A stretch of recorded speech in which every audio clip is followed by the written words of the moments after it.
কাইলৈ এটা অত্যন্ত গুৰুত্বপূৰ্ণ আমাৰ জীৱনত বহুতে হয়তো আমি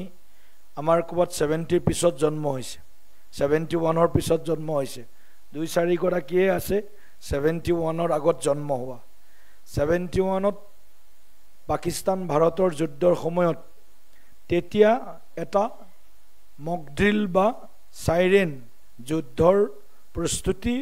বা যুদ্ধৰ সময়ত লব লগা সাৱধানতা এই লৈ এটা মক ড্ৰিল হৈছিল 71 ভাৰত পাকিস্তান যুদ্ধৰ সময়ত আৰু তাৰ পিছত প্ৰথমবাৰৰ বাবে 71 পিছত 29 আৰু 25 যোগ কৰিলে 44 বছৰ পিছত 54 বছৰ পিছত আমি কাইলৈ আকৌ এটা সিভিল ডিফেন্স এক্সাৰসাইজ কোৱা হৈছে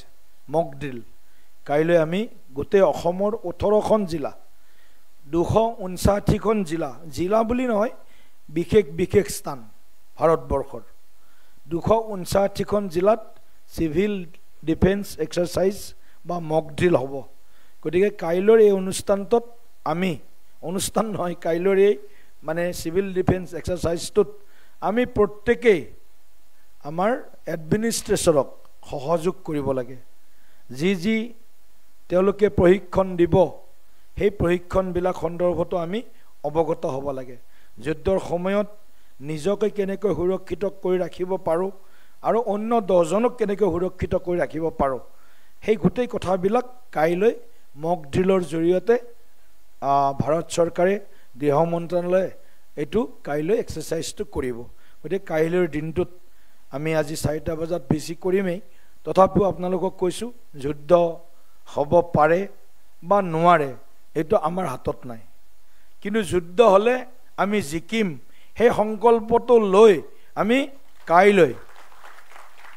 আমি আমাৰ প্ৰস্তুতি পৰ্বৰ প্ৰথম পৰ্ব প্ৰাৰম্ভিক পৰ্ব বুলি ক'ব লাগিব একেবাৰে ইনিচিয়েল ষ্টেজ বুলি যাক কোৱা হয় ফেজ 1 এই ফেজ 1ৰ কাৰণে আমি কাইলৈ সকলোৱে সাজু হ'ম সকলোকে আকৌ এবাৰ ধন্যবাদ জনাই মা ভাৰতীৰ সুৰক্ষা মা ভাৰতীৰ স্বাভিমান আৰু মা ভাৰতীক বিশ্বৰ শক্তিধৰ ৰাষ্ট্ৰ হিচাপে যাতে আমি